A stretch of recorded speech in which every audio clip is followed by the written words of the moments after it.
नमो अरिहन्ताणं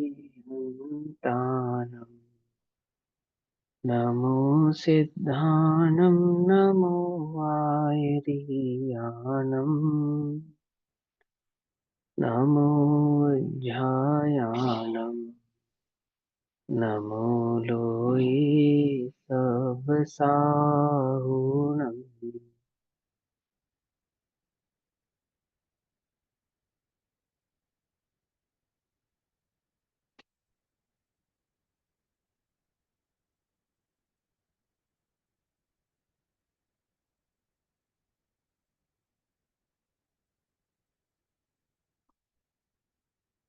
मङ्गलं भगवान् वीरो मङ्गलं गौतमो गणी मङ्गलं कुन्दकुन्दार्द्यो जैनधर्मोऽस्तु मङ्गलम्। सर्वमङ्गलमाङ्गल्यं सर्वकल्याणकारकम् प्रधानां सर्वधर्माणां जैनं जयतु शासनम्।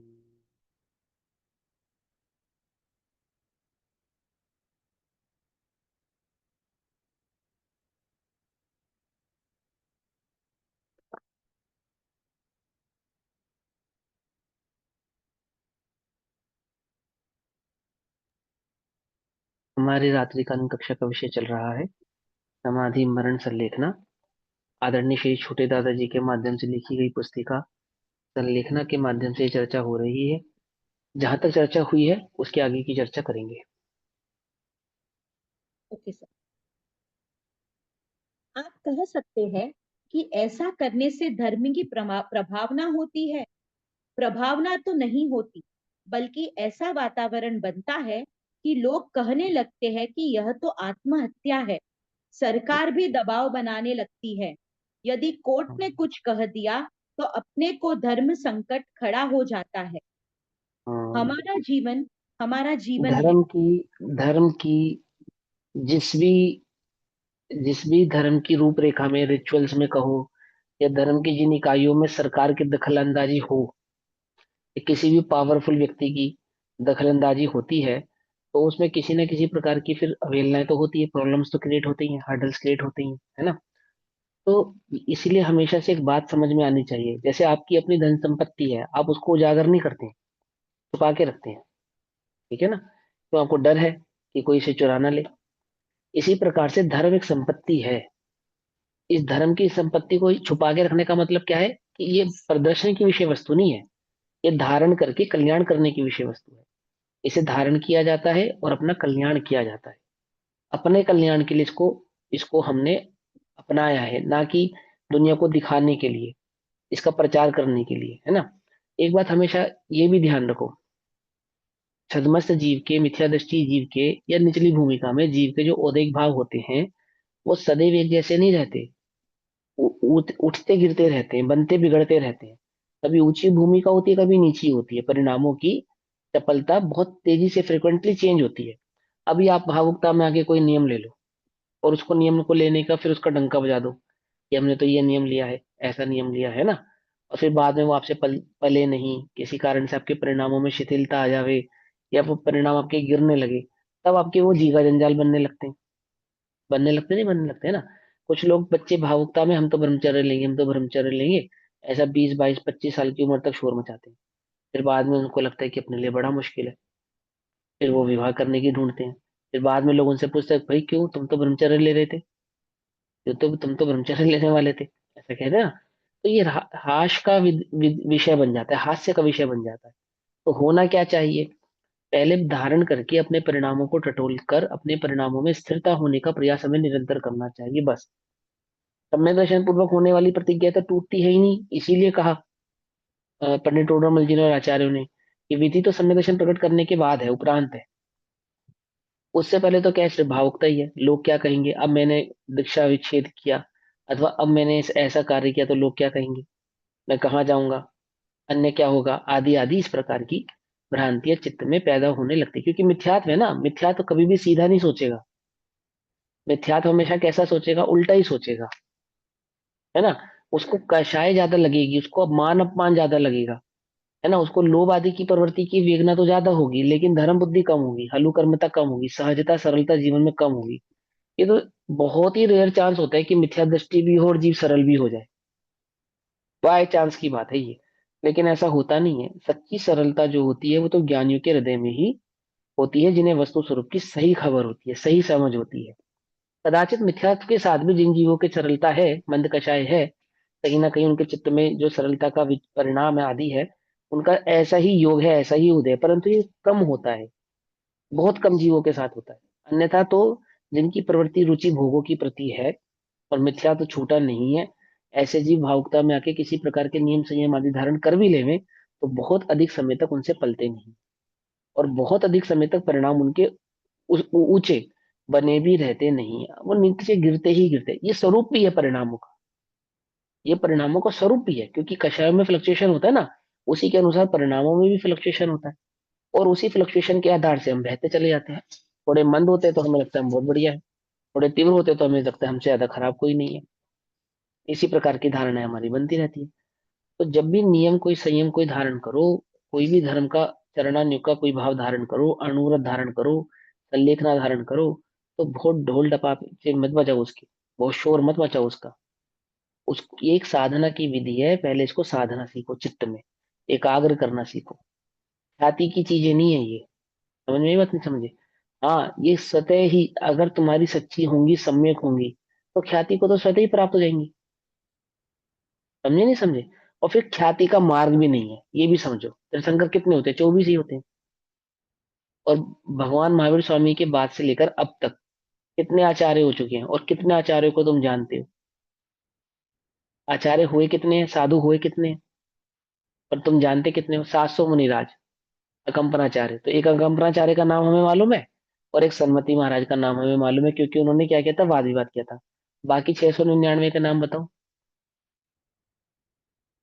698, एक अकम्पनाचार्य और एक सन्मति मुनि, तो बाकी सागर 698 का नाम। सागर श्रुत सागर, हाँ, श्रुत सागर। विष्णु कुमार। बाकी, और बाकी सब 698 के सबके नाम मालूम, या उनका जिक्र हम करते हैं, नहीं करते, बस एक 700 आचार्य, अकम्पनाचार्य, 700 मुनि, बस ऐसा कह देते।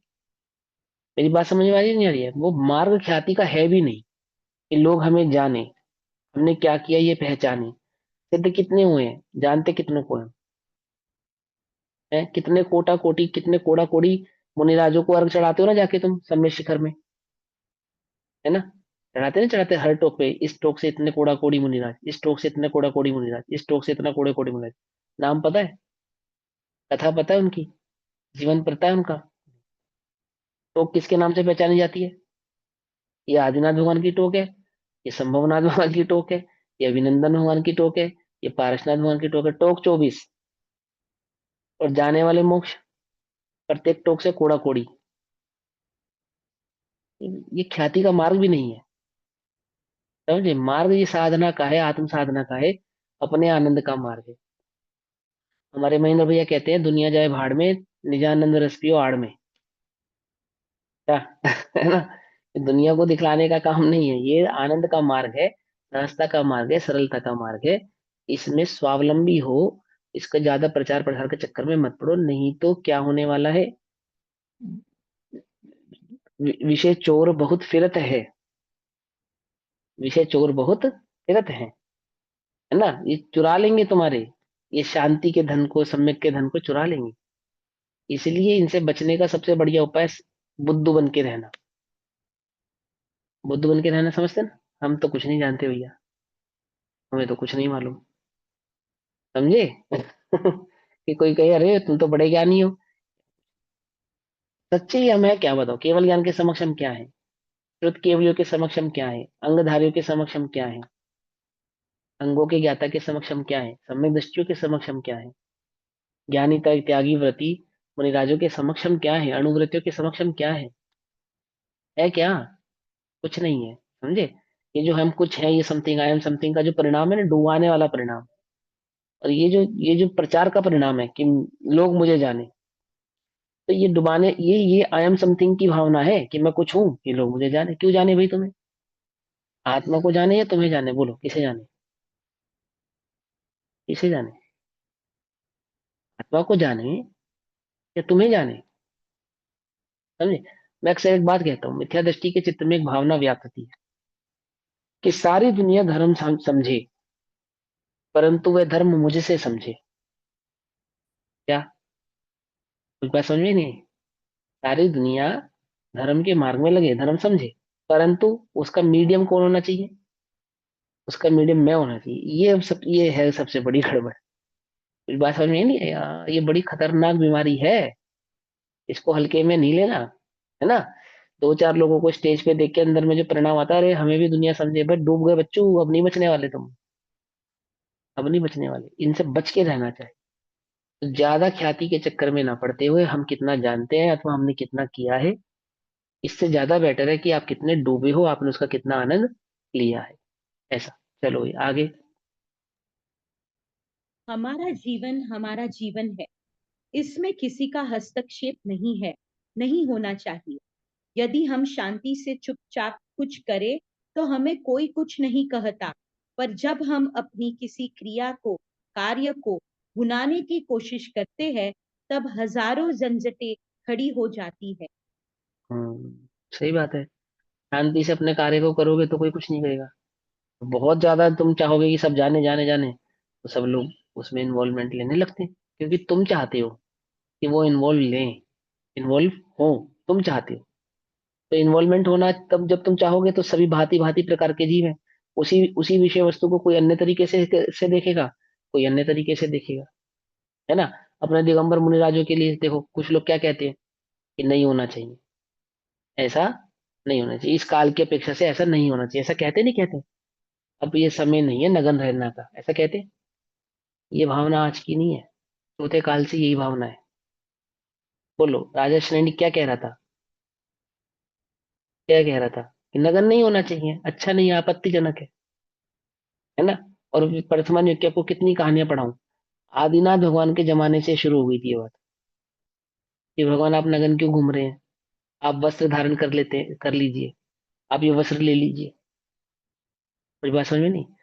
पीताम्बर संप्रदाय को नगनता समझ में नहीं आई, है दिगंबर है, जैन, उन निर्ग्रंथ मुनि राजों के ही अनुयायी, भगवान महावीर स्वामी के, आदिनाथ के अनुयायी कहते हैं ना अपने आप को। लेकिन ना वे स्वयं नगन रह पाए और ना भगवान को नगन रख पाए। इस बात समझे नहीं? देवदूष्य वस्त्र डाल दिया, डाल दिया नहीं डाल दिया? देवदूष्य वस्त्र फट सकता है? बोलो, देवदूष्य वस्त्र फट सकता है? बताइए क्या बोला आपने। भगवान देवदूष्य, को कैसे देवदूष्य। वस्त्र डालूं? पीताम्बर संप्रदाय में भगवान को वस्त्र पहनाते हैं ना, समझे ना? देवदूष्य वस्त्र फट सकता है क्या? कल्पना कर कर देखो। लेकिन वो नहीं, विचारने की शक्ति खत्म हो जाएगी। वस्तु स्वरूप नहीं समझोगे तो सोच विचार की जो शक्ति है ना, वो तुम्हारे बिल्कुल डंप हो जाएगी एकदम। क्यों? अब तुम्हें क्या लगता है कि खाली चौथे काल का प्रभाव है? ऐसा नहीं, भगवान आदिनाथ के समय से ही चल रहा था। नगन तो अच्छी बात नहीं, अब नगन घूम रहे, अब वस्त्र धारण कर लो। रणी क्या कह रहे थे, और अन्य अन्य जन क्या कह रहे थे? एक व्यंत्री ने एक मुनिराज के साथ क्या किया? कथा के मुताबिक उपसर्ग किया ना उनके पराहार के समय, है ना? तो ये कोई आज की बात नहीं है। इसलिए निर्ग्रंथ दिगंबर मुनिराजों का जो जो अ, वास्तविक स्थान है वो जंगल है, निर्जन वन है, अथवा ऐसी जगह जहाँ पे जो जन है, जो लोग हैं, पब्लिक है, वो बहुत कम हो, संपर्क बहुत कम हो। क्यों? बात इसलिए नहीं कि वो नगन है, बात इसलिए कि ये मार्ग ही एकाकी शांति का, सहजता का है। ये मार्ग ऐसा है ही नहीं कि भीड़ के बीच में हम चलें और भीड़ के अकॉर्डिंग चले। क्यों? जब आप भीड़ पे डिपेंड होंगे, जब आप चाहोगे कि लोग हमें जाने, तो फिर आपको लोगों के हिसाब से चलना पड़ेगा। समझे या नहीं समझे? जब आप चाहोगे ना कि लोग मुझे जाने, तो लोग मुझे कैसे पसंद करते हैं? कैसे पसंद करते हैं? तो जैसे वो मुझे पसंद करेंगे, मुझे अपने को वैसे ही प्रेजेंट करना पड़ेगा ना, करना पड़ेगा। सीधी सी बात है, क्योंकि मैं चाहता हूँ कि वो मुझे जाने। अपने को मैंने जाना नहीं, आपा नहीं जाना तूने, कैसा ज्ञान धारी रे। और लेकिन उसको ये भावना है कि सारी दुनिया मुझे जाने, मैंने जो कार्य किया उसको पहचाने, देखो मैं कितना ज्ञानी हूँ। अथवा मेरे द्वारा किए गए कार्य का को जन जन तक मुझे पहुंचाना है। जन जन तक तो भगवान महावीर स्वामी नहीं पहुंचा पाए, भगवान आदिनाथ नहीं पहुंचा पाए, क्या कहा? बात समझ में आई या नहीं समझ में आई? पहुंचा लिया था जन जन तक? क्या लगता है आपको? पूरी धरती पे एक छत्र राज होने के बावजूद, भारत का, पूरे पूरे 6 खंड के विजेता होने पर भी, एक क्षेत्र राज होने के बावजूद क्या नहीं था? जन जन के हृदय में जैन धर्म नहीं था। हो भी नहीं सकता, संभव भी नहीं है। क्यों? क्योंकि सभी जीव मंद कषाय हो ऐसा नहीं होता, सभी जीव तीव्र कषाय हो ऐसा भी नहीं होता। भांति भांति के जीव हैं, भांति भांति की गतियों में जाना है, भांति भांति के परिणाम है। अपने परिणाम अनुसार ही उनको 4 गति 84 लाख योनियों में प्रकट होना है। सभी देव जैन होते हैं? क्या लगता है आपको? देवता तो होते होंगे ना, सभी देवता जैन होते होंगे ना? होते होंगे नहीं होते होंगे? विचार कर कर देखो। सभी देवता जैन नहीं होते। और देवताओं का जो राजा इंद्र, वो क्या होता है? इंद्र क्या होता है? बोलो ना। अरे सोचना पड़ रहा है तुम्हें। इंद्र तो जैन ही हिंदू। होता है ना, शंकरों की समूचरण में रचना करता है। छह, उनके जन्म से 6 वर्ष महीने पहले रत्नों की वर्षा करता है। आदि आदि कितने सारे कार्य करता है, तो वो तो बात पक्की कि वो जैन है। देवताओं का जो राजा इंद्र, वो तो जैन है ना, लेकिन उसकी प्रजा, वो जैन है। सिर्फ जैन धर्म क्यों नहीं आई है? कि बोलो, और जगत में कई चमत्कार होते देखे नहीं जाते? यंत्रों मुस्लिम भी द्वारा, देवों बनते हैं द्वारा देवता, हिंदू हिंदू मर के भी देवता बनते हैं, क्रिश्चियन भी मर के देवता बनते हैं। बन हर जाते तरह हैं, का हाँ। होते हैं, सब जगह होते हैं। समझे? कुछ बात नहीं समझ में आई बात? ये है ही नहीं, ये थोड़ा तुम्हें विचार करना पड़ेगा, सोचना पड़ेगा। आपको क्या लगता है, सभी तिरिंचों के चित्त में जब धर्म की भावना प्रकट होती है, तो सिर्फ जैन धर्म से प्रभावित होकर होती है? अन्य धर्मों से तिरिंच प्रभावित नहीं होते? अथवा तिरिंचों का जो जाति स्मरण ज्ञान है, अथवा जो विभंग ज्ञान उनको वर्त रहा है, जो भी ज्ञान है उनके पास, मति श्रोतादि, वो अन्य मतियों के प्रति या अन्य अन्य धर्म के प्रति उत्सुकता नहीं होती उनको? क्या लगता है आपको? क्या वे अन्य धर्मों से प्रभावित नहीं हो पाते, हो जाते?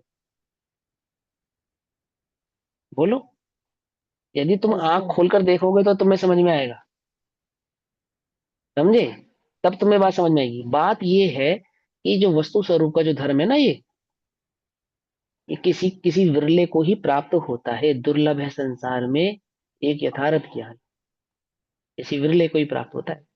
ये ये भावना भाने से ज्यादा बेटर है कि तुम उसको अपने चित्त में प्रकट करो, पहले प्रकट करो, पहले उसको धारण करो। जब तुम उसके स्वरूप को जानोगे, समझोगे, धारण करोगे, तो आपो आप तुम्हें उसके स्वरूप समझ में आ जाएगी बात। और फिर जैसे फूल की खुशबू होती है ना, उसको कितना भी दबाओ, वो दबती थोड़ी है, वो तो फैलती है। इत्र की खुशबू को आप दबा नहीं सकते, चंदन की खुशबू को आप दबा नहीं सकते। कैसी है? वो सहज ही महकती है, कितने किलोमीटर दूर से ही चंदन की महक आने लगती है। कभी गुजरे चंदन के जंगल के पास से? मालूम? जब गिरडी से शिखरजी जाते हैं ना, तो रास्ते में 2 किलोमीटर का एरिया चंदन का आता है। अब आता है, अब नहीं आता है, अब का मुझे नहीं पता। पर मुझे याद है, आज बचपन से मैं 8 वर्ष 9 वर्ष की उम्र में पहली बार शिखरजी गया, और उसके बाद लगातार मेरा 4 5 वर्ष शिखरजी जाना रहा। और मुझे बहुत अच्छे से पता है, जब गिरिडीह से शिखरजी जाते हैं, तो उस 12 13 किलोमीटर के रास्ते में 3 किलोमीटर या 2 किलोमीटर का एरिया चंदन के जंगल का आता था। और उस 2 किलोमीटर के एरिया में चंदन तो बहुत अंदर जाके था, कहीं कम से कम 4 से 5 किलोमीटर अंदर जाके चंदन की जो वो थे पेड़। लेकिन उस रोड पे, मेन रोड पे, इतनी भयंकर खुशबू आती थी चंदन की, इतनी जबरदस्त, कि बस पूछने वाली। आपके घर में जो बुजुर्ग लोग होंगे ना, जिन्होंने शिखर जी की यात्रा बचपन से की होगी, उनको पूछना, वो बताएंगे आपको ये बात, कि गिरिडीह से जब शिखर जी जाते हैं तो रास्ते में कोई चंदन का जंगल आता था या नहीं आता था, वो बतलाएंगे। खुशबू आती जबरदस्त। क्या बतलाना चाहता हूँ कि जो खुशबू है, चंदन की खुशबू को कोई रोक सकता है क्या? नहीं रोक सकता। ऐसे ही जिसके चित्त में मोक्ष मार्ग का चंदन प्रकट हुआ है, रत्नत्रय का चंदन प्रकट हुआ है, उसकी महक तो अपने आप ही फैलती है, उसकी फैलाने की आवश्यकता नहीं पड़ती। वो तो सहज ही सुवासित होती है। सेम रुचि के, सहज रुचि के जो जीव हैं, वो आपो आप आपसे जुड़ते हैं। आए थे ना, गौतम क्या करने आए थे भगवान के समक्ष? वाद विवाद करने। और क्या हुआ? उन्हीं के होके रह गए। और ये गौतम की बात नहीं है, हाँ। ये गुरुदेव के समक्ष 100 से अधिक विद्वान ऐसे हैं जो विद्वान बने बाद में, और आए थे विवाद करने। क्या कहा? विवाद करने। रुड़की के एक जैन साहब 22 वर्ष की उम्र में गुरुदेव के पास चाकू लेकर गए थे कि मौका लगेगा तो मार देंगे। क्या? और उन्होंने दिल्ली के प्रशिक्षण प्रशिक्षण शिविर जब हुआ दिल्ली में सन 2014 में पहला प्रशिक्षण शिविर हुआ जो दिल्ली का, वो उन्होंने अपने अकेले ने अपने दम पे लगाया था, जिसमें 10 से 12 हजार लोग आए थे। इस व्यक्ति ने लगाया था, उस व्यक्ति ने। साधना में जब वो हुआ था। 22, हाँ, जब वो 22-23 साल का था तो उन गुरुदेव को चाकू मारने गया था। चाकू तो छूट गया, वो गुरुदेव का हो गया। समझे? ये आपको क्या लगता है, ये प्रभावना करने के लिए कुछ स्पेशल करना नहीं पड़ता है? जो साधना है ना, वो अपने आप में ही प्रभावक होती है। आपो आप ही प्रभावक होती है। जो फल खूबसूरत दिखता है, उसे सारी दुनिया खरीदना चाहती है क्या? बात समझ में आई या नहीं? ऐसे ही जो सुंदरता तुम्हारे भीतर में धर्म की प्रकट होगी, वो सहज ही प्रचारित होगी, प्रचार करना नहीं पड़ेगा, और जितना प्रचारित होनी है उतनी ही होगी, क्योंकि ज्ञानी विकल्पों का करता नहीं, परमाणु मात्र का करता नहीं, किसी पर्याय का करता नहीं, उसको कर्तृत्व का कोई भाव नहीं है। इस कर्तृत्व का भी परिणाम नहीं है कि मैं करूं और जगत धर्म को जाने, ऐसा परिणाम भी ज्ञानी के नहीं है। ये तो अपेक्षा उसे कहा जाता है कि ज्ञानी के चित्त में ऐसा परिणाम है। क्या मतलब? प्रत्येक जीव के प्रति करुणा का जो परिणाम है, और प्रत्येक जीव को जो वस्तु स्वरूप के नजरिए से वो देखता है ज्ञानी, जिस दृष्टि से उस जीव को देखता है, उस दृष्टि की अपेक्षा से ऐसा कहते हैं कि ज्ञानी के चित्त में ऐसा परिणाम है कि सब जगत के सभी जीव अपना कल्याण करें। लेकिन ऐसा चिंतन नहीं है उसको कि कल्याण करें, उसका पीछे भाग रहा है, एक एक को उपदेश दे रहा है, वो जाने वो समझे, ऐसा नहीं। सहज है, बिल्कुल सहज। देखो मुनिराज को, देखो मुनिराज से ज्यादा करुणा तो किसी के हृदय में नहीं हो सकती, ये तो पक्की बात है। और उनके समक्ष जाओ, वर्तमान में पढ़ो आप, इतनी अनुनय विनय करने पड़े तो 2 शब्द कहते हैं धर्म के। ऐसे थोड़ी तुम आ गए तो चलो अब तुम्हें 1 घंटे का प्रवचन दे दें। कितनी देर का प्रवचन नियम से देते हैं मुनिराज, बताओ? इतनी देर का प्रवचन नियम से देते ही देते हैं मुनिराज। कोई नियम नहीं है ऐसा। बोलेंगे तो इतनी, हाँ हाँ। हो सकता है एक शब्द बोले, हो सकता है एक लाइन बोले, और हो सकता है कुछ भी ना बोले, हो सकता है देखें, हो सकता है नहीं भी देखें। क्या? जरूरी नहीं है। और भाई कहाँ से आए हो, ऐसा नहीं है। कौन हो तुम? कौन हो तुम, ये मुनिराज तुमसे पूछेंगे कौन हो तुम, वो तुम्हें बतलाएंगे कि कौन हो तुम। बोलो क्या लगता है तुम्हें? मुनिराज तुमसे ये पूछेंगे तुम कौन हो, या तुम्हें बतलाएंगे कि तुम कौन हो? बतलाएंगे ना ये कि तुम कौन हो, तुम्हें, हम तो आपको बतलाएंगे। जानते ही हाँ, नहीं क्योंकि। मुनिराज तुमसे पूछेंगे कि बोलो भैया कहाँ से आए हो, ये उन्हें पता है कि तुम कहाँ से आए हो। पता है या नहीं पता है कहाँ से आए हो तुम? है? 4 गति 84 लाख योनियों से ही आए हो, और कहीं से नहीं आए। वहीं से हो तुम, वहीं से भटकते भटकते आज यहाँ आ गए। उन्हें ये जानने में जरा भी विकल्प नहीं है कि तुम कौन हो और तुम कहाँ से आए हो। वो कहते तू विचार कर कि तू कौन है और कहाँ से आया, हमें मत बतला। समझे? इतने निष्प्रय होते हैं। ऐसे थोड़ी ना चलते फिरते सिद्ध कहा जाता है। करो उनकी कल्पना, क्या गजब चलते फिरते सिद्ध होते हुए। उनके हम क्या है, दासानुदास है। क्या लक्ष्य होना चाहिए हमारी, कैसी दृष्टि होनी चाहिए हमारी, कैसा विकल्प, कैसे विचार होने चाहिए हमारे, वस्तु को, वस्तु स्वरूप को, इस दुनिया को किस नजरिए से हमें देखना चाहिए। समझो, ये विजन क्लियर नहीं करोगे तो समाधि वर्ण समझ में नहीं आएगा। तो भाव क्या है? ऐसा परिणाम नहीं है कि सारा जगत जाने, बस मेरा कार्य हो जाए, अपना काम बनता, और सिद्धालय में जाए सारी जनता। समझे या नहीं समझे? है? सभी सिद्धालय में जाए, सभी सिद्ध बने, अपने को क्या है, लेकिन अपना काम बन जाए, बस। ये है बात। ठीक, चलो ये आगे पढ़ो। सलेखना पूर्वक मरण चुनना हमारा मूलभूत अधिकार है। आप कह हम्म। सकते हैं कि जीना आपका जन्मसिद्ध अधिकार है, मरना नहीं। सल्लेखना में हम मरण के लिए प्रयास नहीं करते, अपितु अंतिम सांस तक जीने का ही प्रयास करते हैं। किंतु हम्म। जब मरण अनिवार्य हो जाता है, तब क्या हम शांति से मर नहीं सकते? शांति हम्म। से जीना और शांति से मरना हमारा दायित्व है। जिसे हम समता भाव पूर्वक निभाते हैं। हाँ, अपने जीवित शक्ति के प्राणों से जीता हूँ, जीवन भर भी इसकी दृष्टि करना, और जब देह का वियोग हो तब भी अपने जीवित शक्ति की दृष्टि रखना। इसे कहते हैं शांति से मरना। क्या समझे?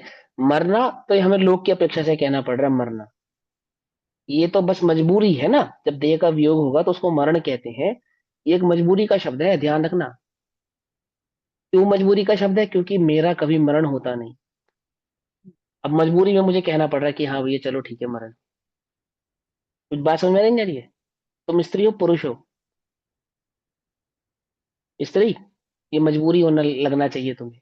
जीव है। मैं पुरुष कह रहा हूँ स्वयं को, पुरुष कहने में भी मुझे मजबूरी महसूस होनी चाहिए।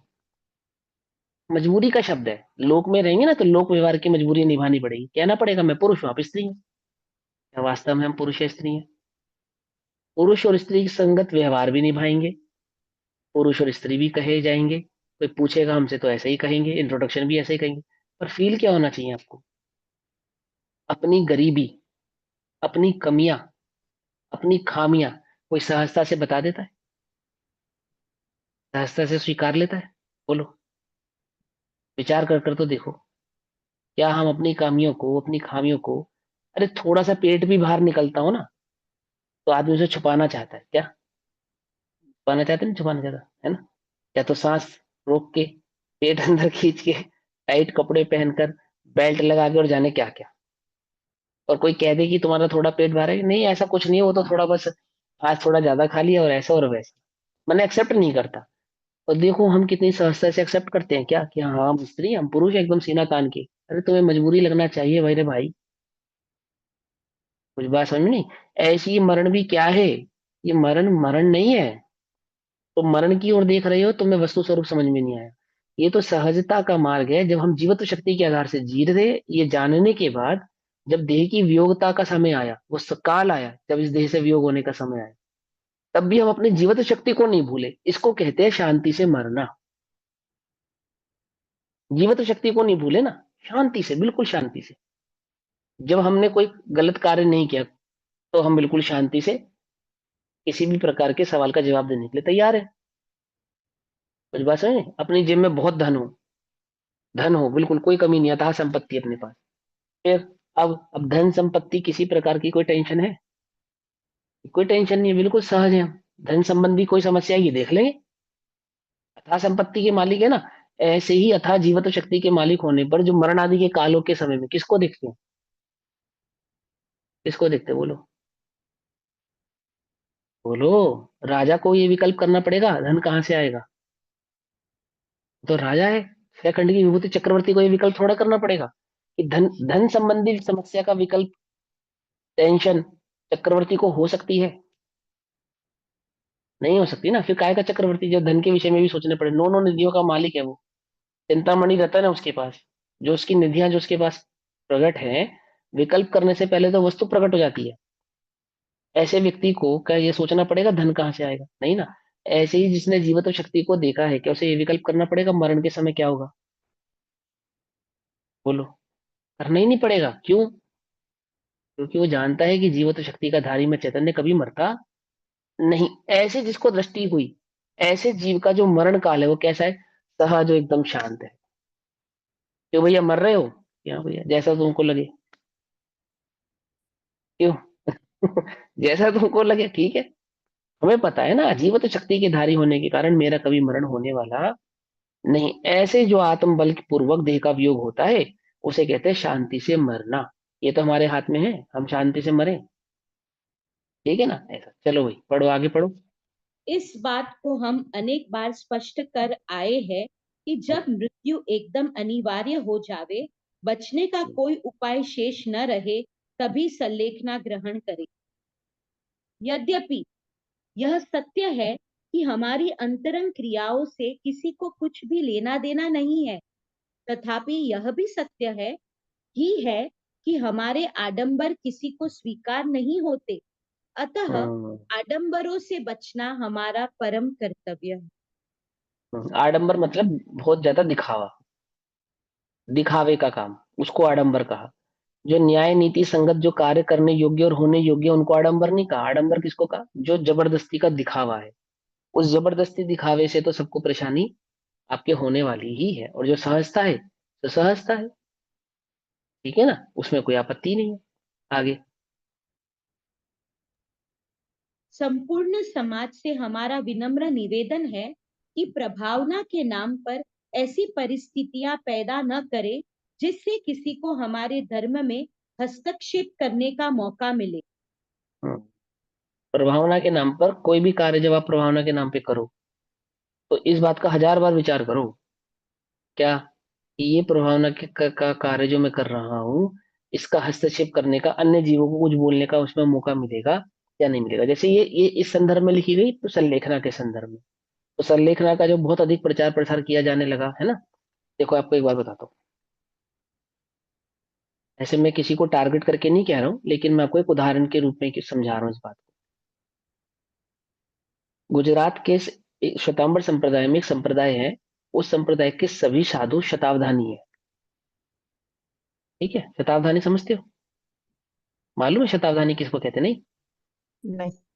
आपसे आप सभा में 100 लोग खड़े होके 100 अलग अलग प्रश्न पूछेंगे, और जो साधु बैठा है ना, वो एक का भी उत्तर नहीं देगा, आपके सिर्फ 100 के 100 प्रश्न सुन लेगा। ठीक। उसके बाद वो जो 100 प्रश्न होंगे उसमें से पूछेंगे कि आपसे, साधु से पूछेंगे कि 55 नंबर का सवाल क्या था। तो वो साधु 55 नंबर के सवाल भी बताएगा और 55 नंबर के सवाल का उत्तर भी देगा, सारे 100 के 100 प्रश्न एक साथ सुनने के बाद। समझे? उसको कहते हैं शतावधानी। ये प्रयोग सबसे पहले किया किसने? श्रीमद रायचंद जी ने। कुशाग्र बुद्धि के थे, ठीक है ना, बहुत इंटेलिजेंट थे। उनको शतावधानी कहा जाता था कि वो एक बार में 100 लोगों के प्रश्न सुनकर और बाद में बारी बारी से 100 प्रश्नों के उत्तर देते थे। कि पहले नंबर का प्रश्न ये था, दूसरे नंबर का ये था, तीसरे नंबर का ये था, चौथे नंबर का ये था, और इस प्रश्न का ये उत्तर है, इस प्रश्न का ये उत्तर है, इस प्रश्न का ये उत्तर है। इस प्रकार से वो देते थे। ये उनके क्षेपण ज्ञान की ताकत थी उनके पास। बाद में श्रीमद रायचंद जी ने वो शतावधानी का प्रयोग सभा में करना बंद कर दिया, और उन्होंने अपने जीवन चरित्र में इस बात का उल्लेख किया कि वो मेरा बचपना था, बाल क्रिया थी कि मैं ऐसा करता था। ये कार्य ज्ञानी के करने योग्य नहीं है। क्या कहा? क्षेपण ज्ञान का जो प्रदर्शन है ये करने योग्य नहीं है, बालवत क्रीड़ाएं है। लेकिन हमने क्या करा उसका, उसको आइडलिक बना के अब क्या करें? अब शतावधानी उसको हमने धर्म मान लिया। अब वहां दीक्षा बाद में होती है, पहले शतावधानी पना प्रकट करना पड़ता है। मैंने कोई भी साधु दीक्षा लेता है, जब बचपन में उसको दीक्षित करते हैं तो सबसे पहला उसका जो प्रोग्राम होता है पब्लिक के सामने, वो शतावधानी का प्रोग्राम होता है। उसके बाद जो है वो संघ का एक अच्छे एक साधु के रूप में प्रतिष्ठित होता है। अब ये जो आडंबर हो रहा है, ये जिस भी प्रकार का हम क्रिया कर रहे हैं, इससे क्या लाभ होने वाला है और क्या हानि होने वाली, विचार कर कर देखो। जो तो शतावधानी नहीं कर बन पाएंगे, तो क्या वो साधु नहीं बन पाएंगे? उनके चित्त में हीन भावना आएगी या नहीं आएगी? कुछ बात समझे नहीं? और जो तो कर पा रहे हैं, सो अपने अंदर एक मान का, अभिमान का पोषण कर रहे हैं। बात सिर्फ ये नहीं है कि पब्लिक क्या कह रही है, बात ये कह रहे है कि आपके धर्म के अंदर प्रसिद्धि के नाम पर या प्रभावना के नाम पर किस किस प्रकार की कुरीतियां जन्म ले रही हैं। किस किस प्रकार की कुरीतियों का जन्म होता जा रहा है, इसका हमें जरा सा भी विचार ही नहीं है। हम जरा सा भी विकल्प ही नहीं करते इस बात का। समझे नहीं समझे? ये कुरीतियां ये कितनी घातक हैं, इनका विचार किए बिना बस हमें प्रभावना के नाम पे जो ठीक लगता है, जो अच्छा लगता है, जो उचित लगता है, तो हम करने के लिए तैयार हैं। फिर चाहे वह बाहरी शत्रु हम पैदा करें उसके लिए, और चाहे अंतरंग शत्रुओं को उनके लिए पैदा करें। हम ये विचार ही नहीं करते, हम ये विकल्प ही नहीं लाते अपने चित्त में कि इसका क्या प्रभाव पड़ने वाला है। ये जो कार्य मैं करने जा रहा हूँ, ये कल समाज में क्या प्रदर्शित करेगा, क्या भाव धारण करेगा। एक साधु ने जिद पकड़ ली, मालूम, इस 7 मुंह वाले हरिहर भगवान की प्रतिमा स्थापित करेंगे। पूरे समाज में कितना विरोध हुआ। शिखर अब जी आपको में ना। पता है,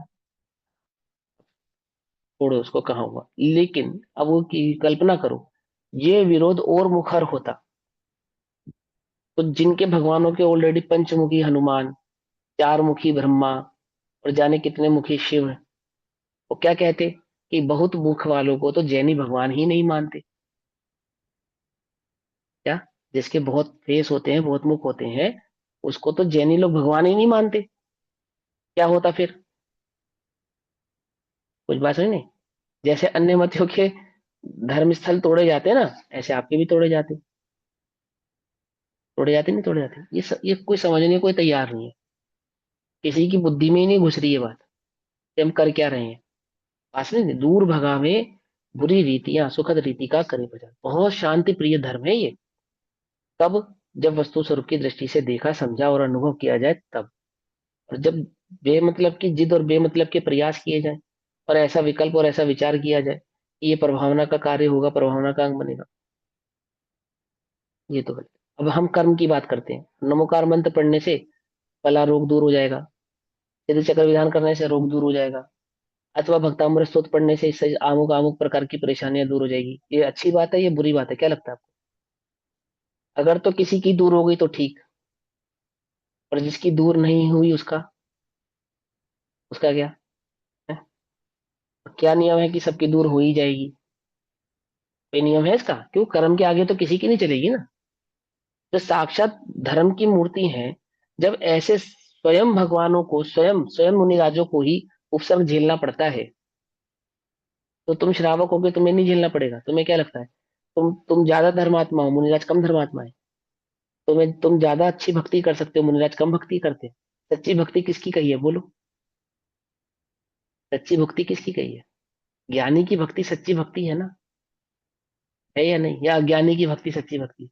पंडित ओडोमल जी ने क्या लिखा कि लोक में अज्ञानी ज्ञानियों से अधिक भक्ति करते हुए देखे जाते हैं। क्या समाधान किया उन्होंने? होता ही नहीं है, हो ही नहीं सकती। जिसे जिसे देव की खबर समझ ही नहीं है, सच्चे देव के स्वरूप ही नहीं मालूम क्या है, वो भगवान की भक्ति कैसे कर सकता है? बतलाओ। तुम्हें भक्ति करनी है किसकी? भगवान की। भगवान कौन है जरा बतलाना, क्या है उनका स्वरूप? लोक में कोई अरबपति हो और गरीबों की सभा में आप उसे मात्र करोड़पति कह के इंट्रोड्यूस कराओ। क्या कहा? गरीबों की सभा में अरबपति को क्या कह के इंट्रोड्यूस कराया आपने? करोड़पति।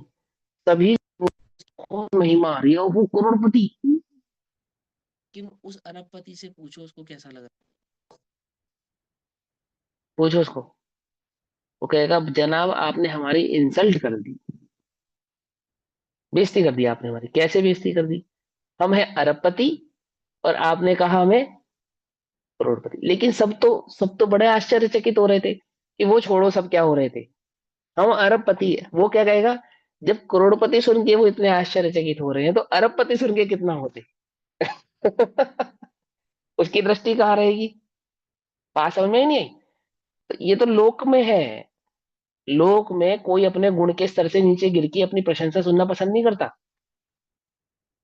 और जब तुम त्रिलोकी नाथ की भक्ति कर रहे हो, उन्हें तो तुम्हारी प्रशंसा से और अप्रभावना और अप्रशंसा से कोई लेना देना नहीं। लेकिन जिसकी तुम भक्ति कर रहे हो उसके स्वरूप का तुम्हें ज्ञान ही नहीं है, और तुम कह रहे हो कि हमने उनकी भक्ति सच्ची करी है। कैसे कर सकते हो बोलो? कैसे कर सकते हो? कर ही नहीं सकते। सच्चा स्वरूप जाने बिना तुम उस व्यक्ति का सच्चा इंट्रोडक्शन या सच्ची भक्ति कर नहीं सकते, कर ही नहीं पाओगे। पॉसिबल ही नहीं है। क्या बतलाओगे उसके बारे में? क्या बतलाओगे? देवागम स्तोत्र पढ़ा? इतिहास की सबसे पहली भक्ति है वो, संस्कृत में लिखी हुई सबसे पहली। जैन दर्शन के साहित्य में सबसे प्राचीन और सबसे पहली भक्ति का नाम है देवागम स्तोत्र। किसने लिखा? आचार्य समंतभद्र ने। क्या लिखा उन्होंने पहली कारिका में, सबसे पहली कारिका में? कि तीन छत्र हैं, तीन उंगल आप आकाश में विराजमान हो, आपके शरीर पे पसीना आदि नहीं आता है, आपका रक्त लाल नहीं है, सुगंधित सुवास हो, और सौ इंद्र आपको नमस्कार करते हैं। इसीलिए मैं आपको नमस्कार नहीं करता। क्या कहा उन्होंने? कि आप सिंहासन से तीन उंगल ऊपर विराजमान हो, आपका शरीर सुगंधित सुसज्जित और रुधिर मुक्त है, तीन छत्र हैं, सौ इंद्र आपको नमस्कार करते हैं। देव दुन्दुभि आदि इतने आश्चर्य समोचरण में नजर आते हैं, इसलिए मैं आपको नमस्कार नहीं करता। तो क्यों नहीं करते भैया? बोले ये जो छत्र हैं ये तो अन्य जादूगरों के पास भी देखे जा सकते हैं, आकाश में तो पंछी भी उड़ते हैं, है ना, और माया अन्य कोई रिद्धि मायावियों सिद्धि। के पास देखे जाते हाँ, मायावी के पास भी इस प्रकार की मायावी शक्ति हो सकती है कि उस शरीर में उसके पसीना ना आए, उसमें क्या बात है? हाँ, लेकिन आप वीतरागी हो, वीतरागी हो, ये वीतरागता ये मुझे अन्य कहीं देखने को नहीं मिलती है, इसलिए मैं आपको नमस्कार करता हूँ। कुछ बात समझ में नहीं? क्यों नमस्कार करता हूं मैं भगवान को? क्योंकि वो वीतरागी है, इसलिए नमस्कार नहीं करता कि तुम मेरा भला कर दोगे। तो अपुत्रिन को तुम पुत्र दीने, है, दरिद्रीन को तुम दिए पार कीने आदि, इसलिए नहीं, किस लिए? कि प्रभु आप वीतरागी हैं। तो सच्ची भक्ति, सबसे पहली भक्ति लिखी, और उस अकेले देवागम स्तोत्र 114 शायद कारिकाएं हैं उसमें, उस पे अष्ट सहस्त्री जैसी महान महान टीकाएं लिखी गई, न्याय का पूरे कितने कितने बड़े बड़े ग्रंथ लिखे गए, आप तो मीमांसा, अष्ट सहस्त्री, ऐसे न्याय के बड़े बड़े ग्रंथ उसके ऊपर लिखे गए, उस एक भक्ति के ऊपर। न्याय की भक्ति जबरदस्त। सब।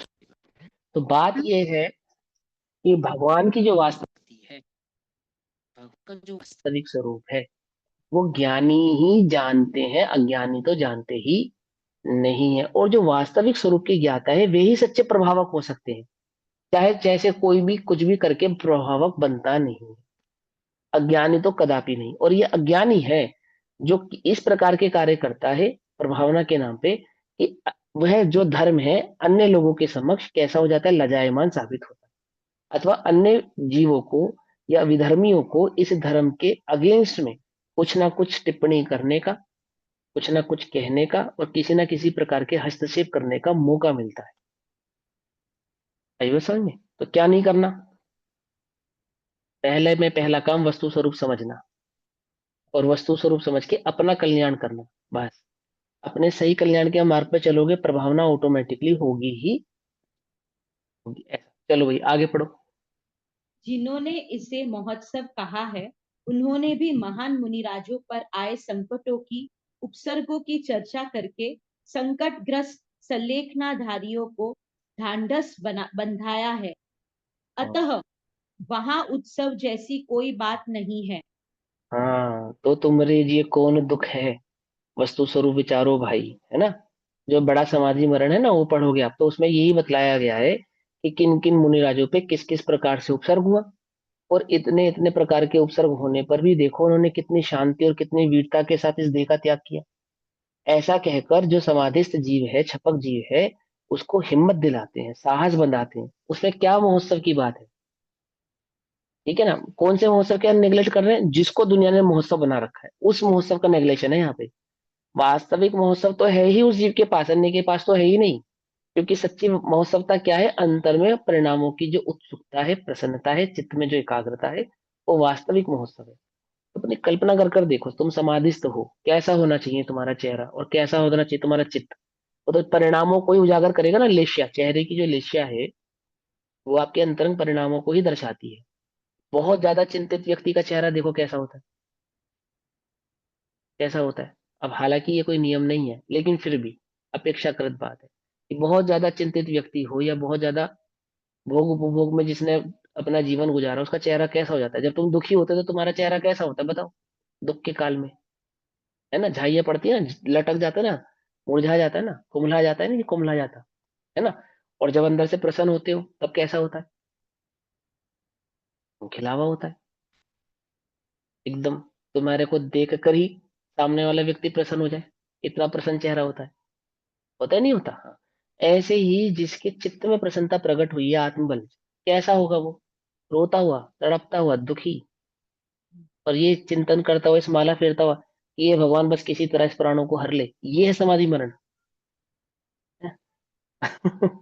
ये समाधि मरण नहीं है। कब देह छूट गई पता भी नहीं चला, क्योंकि देह छूटने की दृष्टि नहीं थी। समझे या नहीं समझे? दृष्टि किसकी थी? स्वभाव की, स्वभाव के बल की, अथवा अरिहंत भक्ति की, अरिहंत में चित्त में समर्पण की, वो थी। जीवन जीवन भर भी वही था और मरण में भी वही था। जैसे जिया ऐसे मरण हुआ। ना जीवन में भय था और ना मरण का कोई भय। पकड़ में ही बात नहीं, पकड़ में, है ना। तो इस निर्भयता, इस निर्भीकता को महोत्सव कहते हैं। जैसे रण में योद्धा महोत्सव मनाता है, कैसे मनाता है, बोलो। रण में योद्धा महोत्सव कैसे मनाता है? शत्रुओं पर विजय पाकर, ऐसा। शत्रुओं पे जो विजय पाता है ना, उसको क्या कहा उसने? योद्धा का महोत्सव है ये।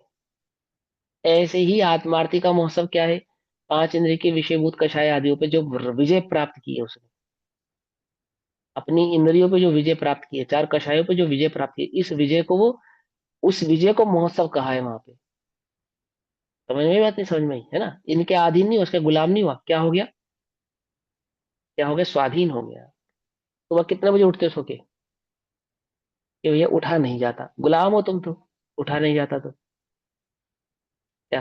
स्वाध्याय में क्यों नहीं आया कि भैया थक गए थे? गुलाम हो तुम इंद्रियों के, थक गए थे। पांच इंद्रिय के और मन के गुलाम। समझे, जो गुलाम है वो क्या है? वो थक जाते हैं। क्या कहा, आपको समझ में नहीं आई बात? अब्दुल कलाम से पूछा कि किस प्रकार के स्वप्न हमें देखने चाहिए, है ना, तो क्या क्या स्टेटमेंट है, बड़ा फेमस स्टेटमेंट है ना उनका, कि छोटा स्वप्न बड़ा अपराध। और स्वप्न उसको नहीं कहते जो नींद में देखे जाए, स्वप्न उसको कहते हैं जो सोने ना दे। समझे ना? ये था ना उनका स्टेटमेंट। देखो कर्मठता, ये जो कर्मठ जीव होते हैं उनका विजन ही अलग होता है। मोहनराज कितनी देर सोते हैं? एक पहर, रात्रि के अंत में, दोपहर। है ना। ये दो पहर मैक्सिमम, समझे ना। एक पहर, डेढ़ पहर, मैक्सिमम दो पहर, बस दो पहर में कितना समय होता है? 3 घंटे। एक पहर में तीन लगभग घंटे लगभग लगभग लगभग लगभग, नहीं, थोड़ा कैलकुलेशन में गलती है। दो पैर नहीं सोते, वो दूसरे पैर की, नहीं भैया, एक दूसरे पैर पैर के, सोते हैं बस, हाँ मैक्सिमम। हाँ, दूसरे पैर में एक पैर सोते हैं। हाँ, दूसरे पैर में रात्रि बस के एक दूसरे पैर पैर में, सोते हाँ, रात्रि के दूसरे पैर में एक पैर सोते, मतलब 3 घंटे हैं, 3 से मैक्सिमम। 3.5 घंटे बस। मैक्सिमम, मैक्सिमम है ये। और वो मैक्सिमम भी सोते नहीं है, ये भी उपचरित कथन है। उनके अंतरंग में जो उनके विचार है, जो उनके स्वप्न है, जो उनका चिंतन है, वो वहां उस नींद में भी जागृत है। जागृत है क्यों? क्योंकि विजन इतना जबरदस्त है। समझे नहीं समझे? आत्मार्थी ऐसे इंद्रियों से थकता नहीं है, उसने इंद्रियों पे विजय पाई है। इंद्रियों ने आत्मार्थी पर विजय नहीं पाई है, पा भी नहीं सकती। समझ में बात, नहीं समझे? कोई रसना इंद्री, कोई घ्राण इंद्री, कोई स्पर्शन इंद्री, कोई चक्षु इंद्री आत्मार्थी को क्या नहीं करती? विचलित नहीं करती। कितनी सुंदर स्त्री समक्ष आके खड़ी हो जाए, मुनिराजों के नेत्र उस पर टिकते नहीं है। सिर्फ मुनिराजों के, सेठ सुदर्शन था ना, सेठ सुदर्शन, वो जो रानी उस पर मोहित हुई थी, सर्वांग सुंदर रानी थी वो। एक तो रानी और सुंदर, और सेठ पर क्या हो गई? मोहित हो गई। और सेठ ने क्या नहीं किया? नजर उठाकर भी नहीं देखा। क्या है इसे, क्या कहा? क्या है ये? इंद्रिय विजय। कौन सी इंद्रिय विजय है ये? स्पर्श इंद्रिय विजय तो है ही। नेत्र इंद्रियों की चपलता पर कितनी विजय है, कि जिसे हम चाहेंगे उसे हम देखेंगे, चाहे जिसे हम नहीं देखेंगे। बोलो, घर सुंदर है इसलिए हमारे नेत्र उसे देखेंगे, ये जगत में आमुक वस्तु सुंदर है इसलिए हमारे नेत्र उसको देख रहे हैं, टिक गए हैं, या ये हमारे नेत्रों पे हमें कंट्रोल होना चाहिए कि हमारे नेत्र किसे देखेंगे? कुछ बात समझ में या नहीं? आपकी दृष्टि वहां क्यों चली गई? आपकी दृष्टि किसी पुरुष पे अथवा किसी स्त्री पे ऐसे कैसे चली गई? ऐसे चली गई कि वो सुंदर थी इसलिए, इसलिए चली गई। आपके कान किसी की बुराई सुनने के प्रति उत्सुक कैसे हो गए? अथवा कोई कोई विकथा सुनने के प्रति उत्सुक कैसे हो गए? आपका आपके कानों पे कंट्रोल नहीं है? बोलो। कि वो बात ही कुछ ऐसी थी, कैसी थी? कि मेरे कान वहां अटक गए। ओह, यानी तेरा कान उस बात के अधीन है, तेरा नेत्र उस व्यक्तित्व, उस सुंदरता के अधीन है, तेरी घ्राण, तेरी रसना, तेरा स्पर्शन, इंद्रिय उस सुख के अधीन है। जो अधीन है वो स्वाधीनता की बात करते हुए नहीं अच्छे लगते, ना स्वाधीनता के मार्ग पे आगे बढ़ सकते हैं। मेरे कान क्या सुनेंगे ये मैं निश्चित करूंगा। मेरी आंखें क्या देखेंगी ये मैं निश्चित करूंगा। मेरी है ना, मेरी नहीं है, चिंता नहीं करो। अपेक्षा से समझना, ये मेरी जो इंद्रियां जो मुझे प्राप्त हुई हैं, इन इंद्रियों में जो मेरा मन विचलित विचरता है, वह किसे विषय बनाएगा, इसे कौन निश्चित करेगा? कौन निश्चित करेगा? इसे मैं निश्चित करूंगा।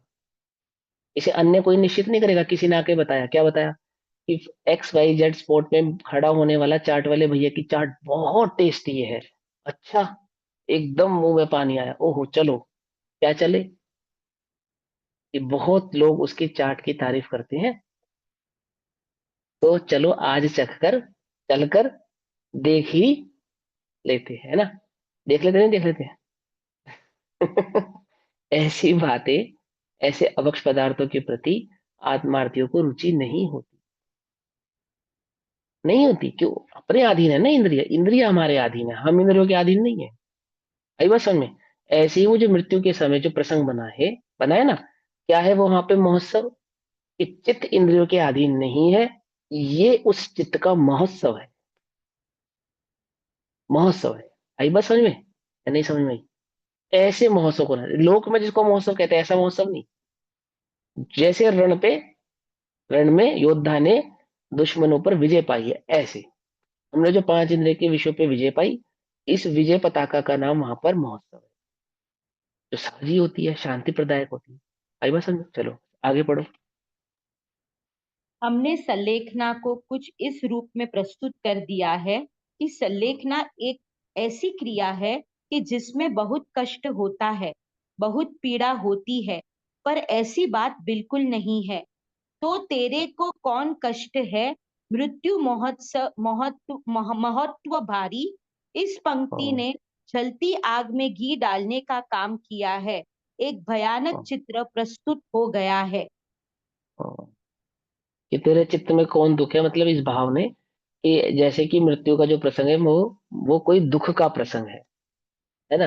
दादा ऐसा बतला रहे कि इस लाइन ने घी का काम के पास, हालांकि वो घी का काम नहीं है। वो सिर्फ जिन जीवों के चित्त में मृत्यु एक भय है, उस भय को निकालने के लिए वो बात कही गई कि तेरे चित्त में क्या दुख है, क्या तुझे लग रहा है? ना इस समय शेर खाने वाला तुझे, ना सियालनी खाने वाली है, ना कोई तेरे सर पे सिरडी जलाने वाला है। एक मुनिराज को चारों तरफ रुई लपेट के आग लगा दी गई, लगा दी गई कि नहीं? कितने मुनिराजों को घानी में पेल दिया गया, सूली पे जिंदा चढ़ा दिया गया, जानवरों के समक्ष जिंदा जला खा खिला दिया गया, ऊंची पहाड़ की चोटियों से गिरा दिया गया, चींटियां नोच नोच कर खा गई। कुछ बात समझ में आई या नहीं? तेरे जिए कौन दुख है? तुझे कौन सा दुख है? बता। ऐसा तो कोई उपसर्ग भी नहीं है तेरे चित्त पे। तेरे ऊपर 700 बरस तक कोढ़ चूता रहा शरीर में, और वो सहजी बने रहे, तो वो तो एक अपेक्षा समझाने से कहा। तो इसका मतलब ये नहीं है कि मृत्यु का काल कोई दुख का काल है। जिनको दुख हुआ, जब वो ही इतनी शांति से इस देह के वियोग में इतनी शांति वर्तते के चले गए, तो तेरे तो कोई उपसर्ग ही नहीं है, तेरे तो कोई रोग ही नहीं है, ऐसा वहां पर उसको मोटिवेट कर रहे हैं, प्रोत्साहित कर रहे हैं, ऐसा। चलो भाई आगे। समाज ने उक्त छंदों के आधार पर चित्र बनवाकर मंदिरों में प्रमुख स्थानों पर लगवा दिए। गीत संगीत वाले भी कहाँ पीछे रहने वाले थे। उन्होंने इन गीतों को संगीत के साथ प्रस्तुत कर समा बांध दिया। सब एक दिशा में ही बह गए। किसी ने भी यह प्रश्न नहीं उठाया। जो भी हो, पर अब तो इस और ध्यान देना ही चाहिए। हम्म। इस ओर ध्यान देने चाहिए। मोक्ष के प्रेमी हमने कर्मों से लड़ते देखे हैं, आया कि सुधना ही पत्थर तक पड़ते देखे। तो सभी मोक्ष के प्रेमियों को पत्थर पड़ते हैं ऐसी बात नहीं है।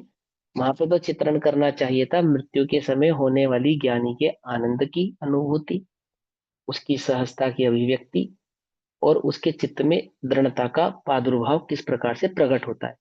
ठीक है, वो भी प्रदर्शन करने का एक तरीका है कि इतना प्रसंग होने पर भी वे विचलित नहीं हुए, ये उनके अंदर की दृढ़ता को ही प्रस्तुत कर रहा है ना? और लेकिन एक नजरिया जो दादा हमें देना चाहते हैं वो भी है कि ये सारे दुख के प्रसंग सोचने से तो अच्छा है तुम उसकी इस बात का विचार करो कि वहां पे सुख की भी कोई एक अनुभूति है, वहां सहजता भी है, वहां शांति भी है, वहां सरलता भी है। वहां मात्र दुख या उपसर्ग नहीं है, दुख और उपसर्ग से परे एक सहजता भी है, उसका भी चित्रण वहां पर होना चाहिए, ऐसा। चलो आगे। उस गीत में जिन मुनिराजों की चर्चा है वे बस लगभग उतने ही है। उनसे करोड़ों गुने मुनिराज ऐसे हैं जिन्हें कोई कष्ट नहीं होता, क्योंकि सभी मुनिराज अत्यंत पवित्र हृदय वाले महापुण्यशाली होते हैं। एकाध को कोई एकाध पाप का उदय आ जाता है। संलेखना लेने वाले गृहस्थों की भी यही स्थिति है। किसी को यही कोई स्थिति कष्ट नहीं होता। नहीं होता। ये तो कष्ट की अपेक्षा से सिर्फ समझाने की अपेक्षा है। कहा ना कि सबको कष्ट होता हो, ऐसा नहीं है, 1% लोगों को कष्ट होता है बस। 99% लोगों को कोई कष्ट नहीं है। अभी तुमने थोड़े दिन पहले चित्र देखा ना, एक वो लड़की नाचते नाचते स्टेज पर डांस कर रही थी और बस चली गई। तो क्या कष्ट से तड़पती हुई मरी थी वो? यदि वो ऐसे ही चित्त में जिसके संलेखन का परिणाम होता ना, बस बिल्कुल ऐसे ही सहजता से चला जाता है। और नृत्य करते करते एकदम सहजता से चली गई। और वो एक और वीडियो आया था, वो दूल्हा जैसे घोड़े पे बैठा, वो बैठा और बस प्राण पखेरु उड़ गया हंसा। बाकी सब खड़े रहे, देखते रहे। हंसा जब जब उड़ा, अकेला उड़ा, दुनिया में लाखों का मेला जुड़ा है, लेकिन जब वो उड़ा तो अकेला ही उड़ा। और कितने सहजता से, कितनी शांति से चला गया। ये तो उन लोगों का है जिन्होंने संलेखना धारण नहीं की। ये तो उन लोगों का है जिनका उपयोग विषयों में, कषायों में अनुरक्त था। जब उनकी इतनी सहजता और शांति से प्राण पखेरु हो गए, तो जिन्हों को वस्तु स्वरूप की खबर है, जिन्हें चैतन्य की दृष्टि है, उस आत्मा को जो जानते हैं, उन्हें क्या कष्ट होता होगा? क्या लगता है तुम्हें? है? क्या कष्ट होता होगा? कोई कष्ट होता ही नहीं है। होता ही नहीं है। ये समझने वाली बात है ना। 1% लोगों को कष्ट होता है, 101% का जिक्र किया, आपके सामने रखा, प्रस्तुत किया। क्यों किया? कि यदि कोई प्रसंग आपके जीवन में बने तो भी सहज रहना, और इस प्रकार की मिथ्या कल्पना के कारण कभी संलग्न धारण ना करो कि बहुत दुख होगा, बहुत तकलीफ होगी। बोले ऐसा कुछ होने वाला नहीं। पुण्यशाली जीव होते हैं वे तो, वैसे भी सभी के साथ ऐसा होता नहीं है ना। चलो आगे।